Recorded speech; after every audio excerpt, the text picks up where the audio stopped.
নমস্কাৰ প্ৰাগ নিউজৰ বিশেষ অনুষ্ঠান উত্তৰ লাগিলৈ মই প্ৰণয় বৰদলৈ আপোনালোকক জনাইছোঁ স্বাগতম এটা বিশেষ কথালৈ আজি আমি এই উত্তৰ লাগি অনুষ্ঠান পাতিছোঁ ইতিমধ্যে আমি দেখিবলৈ পাইছোঁ অসম কেন্দ্ৰীয় চৰকাৰে যিখন অসম চুক্তি আছে অসম চুক্তিৰ 6 নং দফা ৰূপায়ণ সন্দৰ্ভত আৰু এখন কমিটি গঠন কৰিছে ইতিমধ্যে 13 জনীয়া এই উচ্চস্তৰীয় কমিটিখনৰ পৰামৰ্শমতে তেওঁলোকে কাম কৰিবলৈ কৈছে কিন্তু ইয়াৰ পূৰ্বতে আমি দেখিছোঁ ইয়াৰ পূৰ্বতেও কেইবাখন কমিটি হ'ল কিন্তু আজি কুপৰি অত্যন্ত পৰম পৰিতাপৰ কথা যায় আজি অসম চুক্তিৰ স্বাক্ষৰিত হোৱাৰ আজি প্ৰায় 33 বছৰ 34 বছৰ হ'ব হ'ল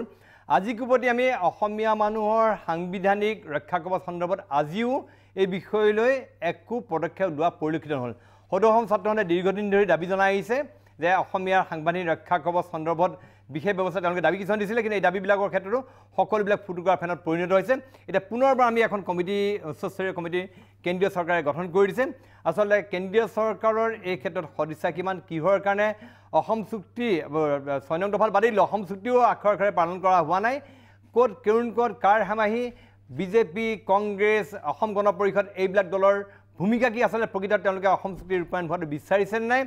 এইবিলাক কথালৈ আজি আমি আলোচনা কৰিম আজি আমাৰ ষ্টুডিঅ'ত আছে আমাৰ ৰাজ্যৰ প্ৰাক্তন শিক্ষা আয়ুক্ত লক্ষ্মীনাথ তামুল ডাঙৰীয়া আছে আমাৰ তাতে নিবন্ধকাৰ ময়ূৰ বৰা আমাৰ তাতে অদীপ ফুকন বিশিষ্ট সাংবাদিক আছে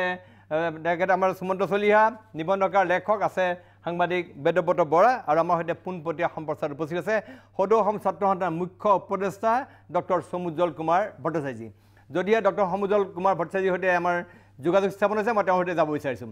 তেওঁৰ সৈতে আমি খন্তেক সময় বিচাৰ তেওঁ আমাৰ সৈতে যোগাযোগত আহিব মই লক্ষ্মীনাথ তামুলী ডাঙৰীয়া পুনৰ আপোনাৰ পৰা আৰম্ভ কৰিব বিচাৰিছোঁ যে এই যে যিটো অসম চুক্তিৰ ৰূপায়ণৰ কাৰণে আকৌ এখন কমিটি হ'ল এই কমিটিখন আজি 33টা বছৰ পাৰ হৈ গ'ল কিন্তু অসম চুক্তিৰ যিটো মূল কথা আছিলে অসমীয়া মানুহৰ সাংস্কৃতিক সামাজিক আৰু ভাষিক পৰিচয় আৰু ঐতিহ্য ৰক্ষা সংৰক্ষণ আৰু বিকাশৰ বাবে যথোচিত সাংবিধানিক আইনগত প্ৰশাসনীয় ৰক্ষা কবচ যিটো 6 নং দফাত আছিলে সেয়া আজি কুপৰি কৰা নহ'ল এই বিষয়ত আপোনাৰ কি ক'বলগীয়া আছে যে 33টা বছৰ পাৰ হৈ গ'ল কিন্তু সকলো প্ৰশাসনত পৰিণত হৈছে Democracy is run by committees and commissions. যেতিয়া এটা সমস্যা হয় তেতিয়া হয় এটা কমিশন পাতি দিয়া হয় কিংবা এখন কমিটি গঠন কৰি দিয়া হয় যে কিবা এটা কোনোবাই সেই সম্পৰ্কে প্ৰশ্ন কৰিলে আমি কমিটি পাতি দিছোঁ আমি কমিশন পাতি দিছোঁ গতিকে সেই অজুহাতটোত বস্তুটো আচলতে অৱহেলা কৰি গৈ থকা যায় যাতে বস্তুটো পাহৰাই দিব পাৰি সব মানে 3বাৰ 4বাৰ সময় এক্সটেণ্ড কৰাৰ পাছত যেতিয়া কমিটিখনৰ মানে ৰিজাল্ট বা কিবা এটা ৰিপৰ্ট দিয়েগে তেতিয়ালে মানুহৰ নিচা ফাটি যায়গে একো নাথাকেগে আৰু তেতিয়া সেইটো কৰি আছে প্ৰথম কথা হ'ল অসমীয়া মানুহক অসম চুক্তিৰ 6 নং দফা মতে সুৰক্ষা দিবলৈ হ'লে এটা কংগ্ৰেছ চৰকাৰে লেঠা লগাই দিছিল 2005 চনত অসমীয়া কোন প্ৰশ্নটো উঠাইছিল কংগ্ৰেছে উঠাইছিল গতিকে অসমীয়া কোন সেইটো লৈ পেলাই আজিলৈকে সিদ্ধান্ত নহ'ল সেই সম্পৰ্কও কেইবাখনো কমিটি কৰা হ'ল এখনত ময়ো আছিলোঁ তেতিয়া প্ৰণৱ গগৈ যেতিয়া স্পিকাৰ কৰিছিল আমিও কিছুমান সিদ্ধান্ত দিছিলোঁ অসমীয়া কোনো সিদ্ধান্তটো আচলতে কোনো একো কৰিব নালাগে 51ৰ সেন্সাছ বোৰ্ডৰ যিটো সংজ্ঞা আছে তাতকৈ ভাল সংজ্ঞা একো নাইকিয়া কিন্তু কোনেও নামানে কাৰণ অসমত বড়ো আছে কাৰ্বি আছে ডিমাচা আছে কছাৰী আছে কোচ আছে কেওট আছে বামুণ আছে গোসাঁই আছে কিন্তু অসমীয়া নাই ইয়াত সকলোৱে কয় আমি আছোঁ কিন্তু অসমীয়া নহয় আমি সকলো জনগোষ্ঠীৰ যদি সেইটোৱেই এটিচিউড হয় তেতিয়াহ'লে কেনেকৈ অসমীয়া সংজ্ঞা নিৰ্ণয় হ'ব অসমীয়া কোন অসমীয়া নাই তাৰমানে ইয়াত মই কৈছোঁ গাই গুইটাকে চব আছে বড়ো আছে কছাৰী আছে কাৰ্বি আছে আহোম আছে চুতীয়া আছে চব আছে কিন্তু অসমীয়া নাইকিয়া এই অসমীয়া বিচাৰি কোনেও নাপালে আজিও পোৱা নাই অসমীয়া কোন অসমৰ এই প্ৰশ্নটোৰ উত্তৰ বা কোনখিনি অসমীয়া বুলি ক'ম সেই সম্পৰ্কে এটা নিৰ্দিষ্ট সিদ্ধান্তত আজিলৈকে কোনোৱে আহিব পৰা নাই আৰু বোধকৰো অদূৰ ভৱিষ্যতে কাহানিও আহিব নোৱাৰে গতিকে অসম চুক্তিখনৰ 6 নম্বৰ দফাটোৱে তাৰ আত্মা আছিল কাৰণ আছুৱে বিত্তে কৰিছে 5 নম্বৰ দফাটোৰে 5 নম্বৰ দফাটোৰে আছুৱে বিত্তে কৰিছিলে সোধা হৈছিল আনকি তেওঁলোকৰ যিজন আচল উপদেষ্টা আছিল সেই সময়ত আছুৰ উপদেষ্টা তেওঁ কৈছে 5 নং দফাটো কিয় লোৱা হ'ল 6 নং দফাটো পাবৰ কাৰণে 5 নং দফাটো আমি এগ্ৰী কৰি ল'লোঁ 66 চনৰ পৰা এই মানুহখিনিক 10 বছৰৰ কাৰণে তাৰমানে নাগৰিকত্বৰ পৰা বঞ্চিত কৰা হ'ব কথা হ'ব আৰু তাৰপিছত সেইখিনি কি হ'ব এটা প্ৰশাসন নহয় জানো এটা বস্তুটো এটা প্ৰশাসনৰ পৰিণত ঠিক আছে মই তাৰ পিছত এনেকুৱা হ'ল যে আৰু কৰিব নোৱাৰা কাৰণ হ'ল কি আছুৰ তাৰমানে অগপ বিৰোধিতাই এই গোটেই বস্তুটো শেষ কৰি পেলালে ঠিক আছে আমি আহিম আপোনাৰ ওচৰলৈ আৰু এই বিষয়ে আৰু আলোচনা কৰিবলগীয়া আছে মোৰ পৰা প্ৰথমতে আপোনালোকৰ প্ৰত্যেকৰ পৰা মই প্ৰাৰম্ভিক আপোনালোকৰ মন্তব্য লৈ লৈছোঁ কি ক'ব এই বিষয়টো যে পুনৰবাৰ এখন নতুন কমিটি কমিটি কমিশনৰ কথাটো সন্মানীয় তামুলী ডাঙৰীয়ে যিখিনি কথা কৈছে মোটামুটিভাৱে মই একমত তাৰ বিষয়টো হৈছে কেইটামান কথাৰ লগত সম্পূৰ্ণ একমত হ'ব নোৱাৰিলোঁ অসমীয়াৰ সংজ্ঞা লৈ আমি মানে ৰজাঘৰকেই কওঁ বা আমাৰ প্ৰজাঘৰকেই কওঁ আমাৰ সকলোৰে কিন্তু দুখ আছে আপুনি যদি চৰকাৰে কৰিব লগা কামখিনি অৱশ্যে প্ৰণৱ গগৈৰ দিনত কিছু পৰিমাণে আগবাঢ়িছিল কিন্তু সদৌ অসম ছাত্ৰ সন্থা বা অসম সাহিত্য সভাই আন জনগোষ্ঠীয় সাহিত্য সভাক লৈ ইমান মেল মিটিং কৰি ইমান তেওঁলোকে কাৰ্যসূচী লৈ থকাৰ পিছত জাতিটো অসমীয়া বুলি বা অসমীয়া বুলি ক'লে যিটো এটা সংজ্ঞা সৰ্বজন গ্ৰাহ্য সেই সংজ্ঞাটো উলিয়াব নোৱাৰাটো কিন্তু অকল চৰকাৰৰে দুখ নহয় নাগৰিক সমাজ বা যিমানবোৰ সংগঠন আছে আৰু আমাৰ দৰে মানুহৰো কিন্তু এইটো দুখ আছে বুলি আমি এইটো মানি লোৱা উচিত আৰু দ্বিতীয় কথাটো চাওক বৰদলৈ ডাঙৰীয়া সৰ্বভাৰতীয় দল বুলি ক'লেই আজিৰ প্ৰেক্ষাপটত ধৰি লওক কংগ্ৰেছ আৰু ভাৰতীয় জনতা দল আজি কংগ্ৰেছে বহু কথা কয় আগৰ প্ৰাক্তন মুখ্যমন্ত্ৰীয়ে বহু কথা কয় কেতিয়াবা তুলুঙা ধৰণেৰে কয় যে মই নথকাহেঁতেন NRC নাহিলহেঁতেন মই প্ৰথম বিদেশী বহিষ্কৰণৰ কথা কৈছিলোঁ বিভিন্ন কথা কয় কিন্তু আপোনাক মনত পেলাওক 2010 চনৰ বৰপেটা কাণ্ডলৈ যিটো সময়ত উপায়ুক্তৰ কাৰ্যালয় পৰ্যন্ত এই লবিটোৰ এই শক্তিৰ বিৰুদ্ধে লগত থকা মানুহখিনি আহি আক্ৰমণ কৰিছিল তাৰ পিছৰ যদি ভাৰতীয় জনতা পাৰ্টি যাক হিলডোল ভাঙি অসমৰ মানুহে 2014 আৰু বিশেষকৈ 2016 চনত বিশেষ আশাৰে সৈতে তেওঁলোকক বহুৱাইছিল যে সঁচা অৰ্থত পৰিৱৰ্তন হ'ব জাতি মাটি ভেটি সুৰক্ষিত হ'ব তেওঁলোকৰ দম্ভ অহংকাৰটো ক'বই নালাগে তেওঁলোকৰ দম্ভ অহংকাৰ এনেকুৱা যে আমি কৰিমেই আমি আনিমেই আৰু এবাৰ যিহেতু লোকসভাৰ নিৰ্বাচনত ইমানবোৰ প্ৰতিবাদ সত্ত্বেও মই অৱশ্যে নাভাবোঁ এই গোটেইটো কথা তাক ডাইৰেক্টলি ধৰি লওক ইয়াৰ লগত লিংক কৰিব পাৰি বুলি এই প্ৰতিবাদ যেনেকৈ আছে একেখিনি মানুহ বা এছাম মানুহে হয়তো ভাৰতীয় জনতা পাৰ্টিক ভোটো দিছে আৰু তেওঁলোক জয়ী হৈ আহিছে সেইটো এটা বেলেগ কথা কিন্তু গণতন্ত্ৰত জয় হৈ অহাৰ পিছত কিছুমান মানুহৰ মুখত ইমান ধৰণৰ অহংকাৰ বা দম্ভালি শোভা নাপায় বিশেষকৈ অসমৰ দৰে এখন প্ৰান্তীয় ৰাজ্যৰ ক্ষেত্ৰত যিখন ৰাজ্যই স্বৰাজোত্তৰ কালৰ পৰা বিশেষকৈ সকলো দলৰ পৰাই আচলতে অৱহেলিত হৈ আহিছে গতিকে মই ভাবিছোঁ এতিয়া সময় আহি পৰিছে এইখন কমিটিৰ কথাৰ লগতে আমি গোটেইবোৰ কথা চালি জাৰি চাই যদি আমাৰ নিজৰ দুখ আছে সেই নিজৰ দুখখিনিও মানি লৈ চৰকাৰ আৰু যিখন প্ৰজাঘৰ বুলি কওঁ সকলোৱে মিলি এই কথাটোৰ এটা থিৰাং সিদ্ধান্ত লোৱাৰ সময় আহি গৈছে 34 বছৰত বহু লুইতেদি পানী গ'ল 34 বাৰতকৈ হয়তো বেছি বানপানী হ'ল ঠিক আছে মই আহিম মই ডক্টৰ সমুদল কুমাৰ ভট্টাচাৰ্যৰ সৈতে আমাৰ যোগাযোগ স্থাপন হৈছে তেখেতৰ সৈতে আমাৰ যোগাযোগ স্থাপন হোৱা নাই তেখেতৰ সৈতে যোগাযোগ স্থাপন হ'লে মই তেখেতৰ ওচৰলৈ যাব বিচাৰিম কাৰণ তেওঁ আজি সমুদল ভট্টৰ পৰা মূল কথাখিনি জানিবলগীয়া আছে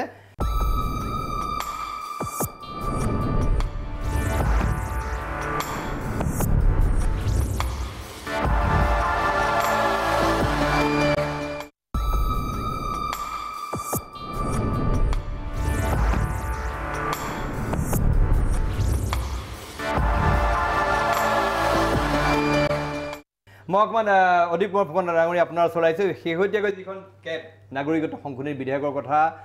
বিজেপি চৰকাৰে পোষকতা কৰি আছে NDA চৰকাৰে পোষকতা কৰি আছে বাৰম্বাৰ কৈ আছে যে NDA এইখন কেব হ'ব কেব হ'লে প্ৰকৃতাৰ্থত অসম চুক্তিখনেই নস্বাত কৰি দিয়াৰ নিচিনা হ'ব তাৰপিছত আমি আকৌ 6 নং দফাৰ কথা কৈছোঁ আচলতে প্ৰকৃতাৰ্থত বাস্তৱ হেৰিটো কি আপুনি কি বুলি ভাবে গোটেই কথাটোৰ কিবা সাৰমৰ্ম আছে নাই মুকলিকৈ ক'বলৈ এটা প্ৰহসন প্ৰথম কথা হ'ল কি আজিৰ মুহূৰ্ততো তেওঁলোকে এই কথাটো ঘোষণা কৰিলে কি কাৰণে আমি যদি চাওঁ যে 18 তাৰিখ কাইলৈ 5খন ৰাজ্যসভাত নিৰ্বাচন আছে ইতিমধ্যে বিজেপিৰ হাতত 118খন আসন আহিলে আৰু 5খন আসন লাগে 23খন হ'ব লাগে গতিকে তেওঁলোকে চাই আছে যে 23খন যেনে তেনে 123খন আসন পালে তেওঁলোকে ৰাজ্যসভাত এটা সিদ্ধান্ত ল'ব পাৰিব আৰু ইতিমধ্যে আপোনালোকে যদি চাই দেখিব যে ভাৰতবৰ্ষৰ নতুন চৰকাৰ হোৱাৰ লগে লগে গৃহমন্ত্ৰীৰ দায়িত্ব গ্ৰহণ কৰা অমিত শ্বাহে ইতিমধ্যে ঘোষণা কৰিছে দুটা কথা যে সমগ্ৰ ভাৰতবৰ্ষত NRC হ'ব লাগিব আৰু নাগৰিকত্ব আইন সংশোধনী বিধেয়ক আমি ইমপ্লিমেণ্ট কৰিম গতিকে এই দুটা কথা তেওঁ প্ৰথম বক্তব্য সেইটো আৰু বক্তব্য সেইটোৰ পিছত আমি যদি চাওঁ যে তেওঁলোকে ৰৈছে ৰাজ্যসভাত তেওঁ বাৰে বাৰে কৈছিল যে ৰাজ্যসভাত যোৱাবাৰ পাছ নহ'ল এইবাৰ আমি প্ৰস্তুত হৈছোঁ যেনেদৰে আমি কৰিম আৰু প্ৰধানমন্ত্ৰীগৰাকীয়ে এটা কথা কৈছে যে আমি ডাঙৰ সিদ্ধান্তবিলাক ল'ম ৰাজ্যসভা আমি যিহেতু আমি গৰিষ্ঠ সংখ্যক ৰাজ্যসভাই কিন্তু লক্ষ্য ৰাখিব কাৰণ ৰাজ্যসভাই সহায় কৰিব তাত লাগিলে সংখ্যাগৰিষ্ঠ থাকক বা নাথাকক আৰু মই এইটো কথা স্পষ্ট যে ৰাজ্যসভাত যিহেতু অতি কম সময়ৰ ভিতৰত 18 তাৰিখ কাইলৈ যদি তেওঁলোকে 5টা নহ'লে 3টা তেওঁলোকে জিকিব 3টা জিকিলে তেওঁলোকে 21টা হ'ব আৰু 2টা লাগে 2টাৰ পিছত অতি কম সময়তে আহিব আৰু এই নিৰ্ণায়ক ভূমিকা ল'ব তেওঁলোকে তেওঁলোক কৰিব পাৰিব প্ৰথম কথা দ্বিতীয় কথা এই মুহূৰ্তত এইমতে তেওঁলোকে সেই কৰাৰ পিছত নাগৰিকত্ব আইন যিহেতু ইমপ্লিমেণ্ট কৰিব গতিকে কৰাৰ লগে লগে অসমৰ মানুহে যাতে এই গোটেই কথাটো আশ্বস্ত হয় যে আমাক অন্ততঃ সংৰক্ষণটো কৰিব তাৰ কাৰণে এই কথাটো দ্বিতীয় কথা এইটো সময়ত যিটো সময়ত অসমত মানুহে বানপানী কক বগাই আছে য'ত তুমি সাহায্য দিব লাগে অতিৰিক্ত সাহায্য দিব লাগে সেই কথাটো যাতে মানে কোনো বক্তব্য নাৰাখে মনে মনে থাকে কেৰালাৰ কথা উদাহৰণ জম্মু কাশ্মীৰৰ উদাহৰণ বা বিভিন্ন ৰাজ্যবিলাকৰ উদাহৰণ যাতে আমি দিবলগীয়া নহয় তাৰ কাৰণে এই গোটেই কথাত চূড়ান্ত আভুৱা ভৰা আৰু এই গোটেই বিষয়টো লৈছে আৰু একেটা সময়ত এতিয়া আকৌ নতুনকৈ আহিছে 6 জনগোষ্ঠীৰ জনজাতিকৰণৰ বিষয়টো সেই কথাটো যাতে ঠাণ্ডা হৈ থাকে এই গোটেই কথাটো চূড়ান্ত প্ৰহসন আৰু এই কথাটো স্পষ্ট যে প্ৰথম কথা হ'ল কি আমি আলোচনা কৰাৰ বিষয় নহয় এইকাৰণে ক্লজ 6টো প্ৰথমতে কেন্দ্ৰীয় চৰকাৰে ঘোষণা কৰিব লাগিব 5.7 অসম চুক্তিৰ 5.7টো তেওঁলোকে মানিবনে নামানে ইতিমধ্যে তেওঁলোকে 5.7 নটছাট কৰি দিছে 71 চনৰ পিছৰ বাংলাদেশীসকলক হিন্দু বাংলাদেশে ৰাখিব কৰাৰ কাৰণে তেওঁলোকে সিদ্ধান্ত লোৱাৰ পিছত 5.7টো নটছাট কৰি দিব যোৱাৰ পিছত অসম চুক্তি নটছাট কৰি দিয়াৰ পিছত অসম চুক্তিৰ 6 নম্বৰ কথাত আলোচনা কৰা যুক্তিকত এই একটা ষড়যন্ত্ৰমূলক আৰু তেওঁলোকে এটা প্ৰহসন বুলি মই ভাবোঁ প্ৰহসনৰ বাহিৰে একো নহয় বুলি আপুনি মন্তব্য দিব বিচাৰিছে সুমন্ত চলিহা ডাঙৰীয়া আপোনাৰ ওচৰলৈ আহিছে আপুনি যিহেতু এইবাৰ যিখন নতুন কমিটি তাত সদৌ অসম ছাত্ৰ সন্থাৰ নেতৃবৰ্গৰ সৈতে আপুনি এই কমিটিখনৰ সদস্য গতিকে আপোনাৰ এই ক্ষেত্ৰত ক'বলগীয়া কি আছে আপুনি আশাবাদী নে যে প্ৰকৃতাৰ্থত অসম চুক্তি আৰু তাৰ লগতে এই চুক্তিখনৰ 6 নং দফা যিটো কথা কোৱা যায় অসমীয়া মানুহৰ সাংবিধানিক ৰক্ষা কৱচ দিয়াৰ কথা যিটো কথা কোৱা হৈছিল অসম চুক্তিৰ সেই বিষয়টো প্ৰকৃতাৰ্থত প্ৰণয়ন হ'ব আপুনি কি ভাবে মই আশাবাদী মই এইকাৰণে আশাবাদী মই মোৰ পূৰ্বোক্ত বক্তাসকলৰ লগত প্ৰত্যেকটো কথাতে মই একমত হ'ব পৰা নাই মই এইটো কাৰণে আশাবাদী নহয় যে মোৰ নামটো ইয়াত অন্তৰ্ভুক্ত হৈছে মোৰ নামটো নথকা হ'লেও আজিৰ পৰা নিৰ্বাচনৰ পূৰ্বেও ভাৰতীয় জনতা পাৰ্টীৰ চৰকাৰে ইয়াৰ আগৰ প্ৰথম কাৰ্যকালটোত মোদী চৰকাৰৰ প্ৰথম কাৰ্যকালটোৰ শেষৰ ফাললৈ এই সাংবিধানিক ৰক্ষা কৱচ দিয়া সন্দৰ্ভত এখন কমিটি গঠন কৰিছিলে মদন প্ৰসাদ বেজবৰুৱা ডাঙৰীয়াক অধ্যক্ষ হিচাপে লৈ তাত ডক্টৰ নগেন শইকীয়াদেৱ ধীৰেন্দ্ৰনাথ বেজবৰুৱাদেৱ এনেকুৱা অসমৰ আস্থাভাজন কেইবাগৰাকী ব্যক্তিক লৈ পেলাই তেনেকুৱা সেই কমিটিখন গঠন কৰিছিলে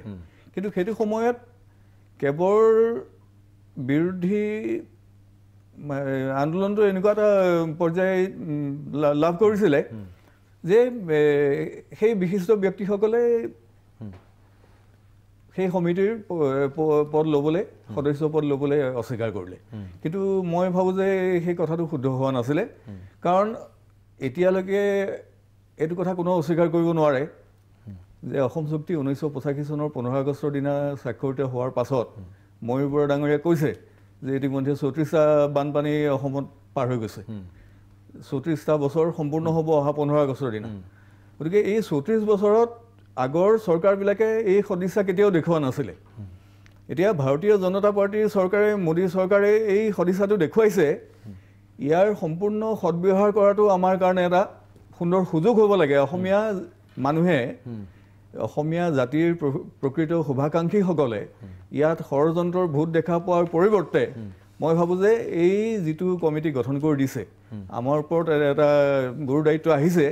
সেইটো লৈ পেলাই এইটো বৰ আনন্দ কৰিবলগীয়া কথা নহয় এইটো এটা যদি আপুনি আশাবাদী আপুনি ভাবে যে কমিটিখনৰ জৰিয়তে যে ইয়াত শুনক মোৰ ক'বলগীয়া বহুত কথাই আছে অসম চুক্তিৰ কথা উল্লেখ কৰিছে 1985 চনত যেতিয়া অসম চুক্তিৰ খচৰা নিৰ্মাণ কৰা প্ৰস্তুত কৰা হৈছিল সেইটো সময়ত অসমীয়া শব্দটো সোমোৱাই গোটেই কেনাটো লগাই দিলে তাত অসমীয়া শব্দটোৰ পৰাই যত মানে কেনাৰ আৰম্ভ হ'ল গতিকে মই ভাবোঁ যে প্ৰথম কামটো হ'ব লাগিব যে সেই দফাটোৰ এটা সংশোধনী আনিব লাগিব অসমীয়া শব্দটো তাৰ পৰা উঠাব লাগিব উঠাই মই ক'ম যে অসমীয়া শব্দটো খিলঞ্জীয়া শব্দটোৰে প্ৰতিস্থাপিত কৰিব লাগিব ৰিপ্লেচ কৰিব লাগিব অসমীয়া শব্দ অসমীয়াত যদি সাংবিধানিক ৰক্ষা কৱচ দিওঁ বুলি কৈ থাকে সেই শব্দটোত যদি খামোচ মাৰি ধৰি থাকে তেতিয়াহ'লে মই ক'ম যে আৰু 50 বছৰলৈ অসমীয়া সংজ্ঞা কোনো উলিয়াব নোৱাৰিব অসমীয়া সংজ্ঞা বিচাৰি থাকোঁতে ফাল চাচোতে মাহৰ বতৰ যাবগৈ ধান পকে মানে তুনিৰ মৰণ হৈ যাবগৈ গতিকে মই কওঁ যে অসমীয়া শব্দটো খিলঞ্জীয়া শব্দৰে প্ৰতিস্থাপিত কৰিব লাগিব তাৰপিছতহে এই গোটেই বস্তুটোৱে এটা তৰা লাভ কৰিব ত্বৰান্বিত হ'ব ঠিক আছে এটা মমেণ্টাম এটা লাভ কৰিব ঠিক আছে মই ডক্টৰ সমুদল কুমাৰ ভট্টাচাৰ্যৰ সৈতে যোগাযোগ যদি সম্পন্ন হৈছে ডক্টৰ ভট্টাচাৰ্যী ডক্টৰ ভট্টাচাৰ্য হয়তো আমি যোগাযোগ স্থাপন কৰিলে মানে আমি তেওঁৰ ওচৰতে বেদব্ৰত বৰা কি ভাবে যে এই যিটো প্ৰায় সুদীৰ্ঘ 34 বছৰ পাৰ হ'ল 1.5 দশকৰ অধিক কাল হৈ গ'ল অসম চুক্তিক লৈ বহু হুকা পিছলা কৰা হ'ল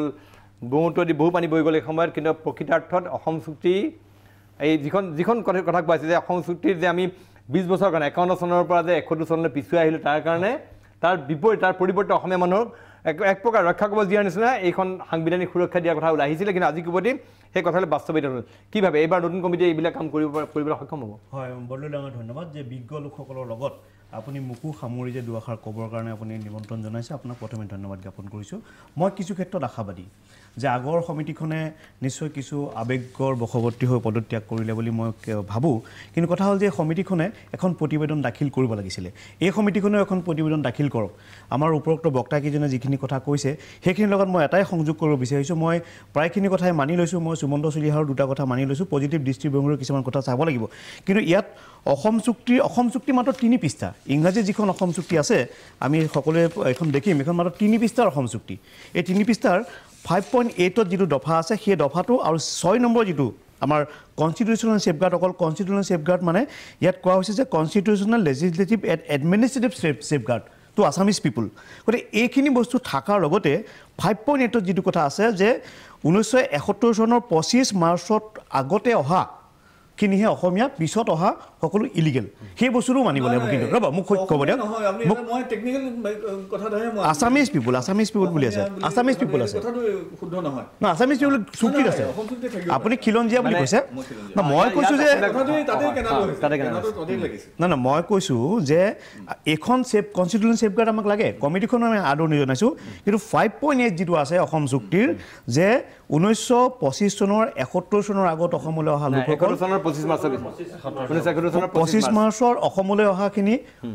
ভাৰতীয় নাগৰিক হ'ব বাকীখিনি কিন্তু বিদেশী হ'ব সেই কথাটো কিন্তু মানিব লাগিব তেতিয়াহে অসম চুক্তিখন আপুনি নস্যাৎ কৰি 6 নং দফাটো মানি চলাৰ কথাটো কিন্তু কোনো অসমীয়া মানুহে মানি নল'ব মই এই কথাটো ক'ব বিচাৰিছোঁ সেই কিন্তু আচলতে নমনাৰ কথা নাই এতিয়া মূল যিটো কেৱল কথা যিটো ক'লো কেৱল লগত মূল বিৰোধটো কি যে আপোনাৰ ধৰি লওক 6 নম্বৰ দফাৰ ললিপপ এটা দিছে মই আচলতে এইটো ব্যৱহাৰ কৰিব নালাগে এটা মই আৱেগত কৈছোঁ তাৰ পৰিৱৰ্তে কৈছে যে এটা বিশেষ ধৰ্মৰ মানুহক আপুনি চুবুৰীয়া ৰাজ্যৰ পৰা বা ৰাষ্ট্ৰৰ পৰা মাতি আনিব আৰু তেওঁলোকক ইয়াত বৰপিঠা পাৰি দিব সেই কথাটোৰ লগত কথাটো এনেকুৱা হোৱা নাই নে বৰদলৈ ডাঙৰীয়া যে আপোনাৰ এটা মানুহৰ হৃদযন্ত্ৰ বিকল হৈ যাব কিন্তু তেওঁ ওঠত লিপষ্টিক লগাব লাগিব এনেকুৱা ধৰণৰ কথাৰ বাবেইতো আমি বিৰোধিতা কৰিছিলোঁ আৰু সেই বিৰোধিতাটো যে তেওঁলোকে নিৰ্বাচনত জিকাৰ পিছত যদি সেই বিৰোধিতা স্তিমিত হৈ যোৱা বুলি ভাবিছে মই ভাবোঁ এইটো ভুল ভাবিছে সদৌ অসম ছাত্ৰ সন্থা আৰু অসমৰ নাগৰিক সমাজৰ দায়িত্ব আছে যে এইটো কথালৈ আমি প্ৰাণপণে যুদ্ধ কৰিব লাগিব ঠিক আছে আমি এই বিষয়ত আৰু আলোচনা কৰিম মই তামিলনাডুৰ আপোনাৰ ওচৰলৈ আহিম এই বিষয়ত আৰু বহুবিলাক প্ৰশ্ন আছে এইবিলাক প্ৰশ্ন আমি উত্তৰ জানিম কিন্তু তাৰ বাবে আমাৰ বিশেষ অনুষ্ঠান উত্তৰ লাগে লৈছোঁ খন্তেক সময়ৰ বাণিজ্যিক বিৰতি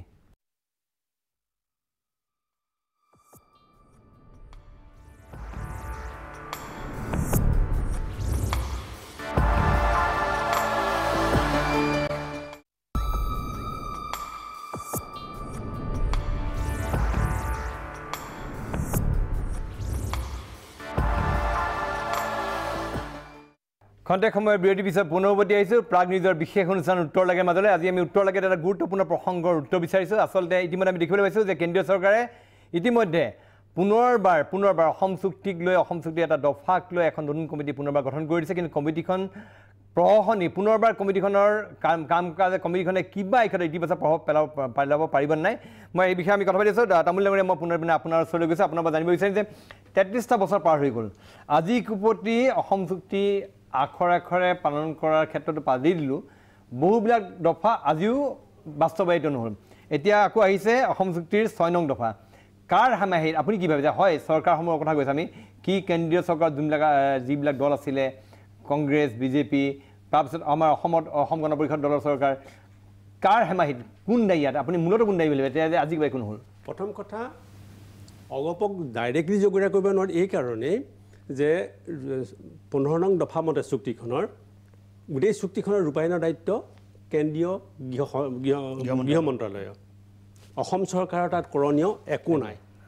নাগৰিকত্ব গোটেই বিষয়টো আচলতে কেন্দ্ৰীয় মানে চৰকাৰৰ ইউনিয়ন লিষ্টৰ অন্তৰ্গত গতিকে চুক্তিৰ 15 নম্বৰ দফাতে কৈ দিছে যে নোডাল ডিপাৰ্টমেণ্ট হ'ব কেন্দ্ৰীয় গৃহ মন্ত্ৰালয় গতিকে নকৰাৰ কাৰণে বস্তুটো মানে চুক্তিখন ৰূপায়ণ নকৰাৰ কাৰণে যদি জগৰীয়া কৰিব লাগে তেতিয়া কেৱল কেন্দ্ৰীয় চৰকাৰ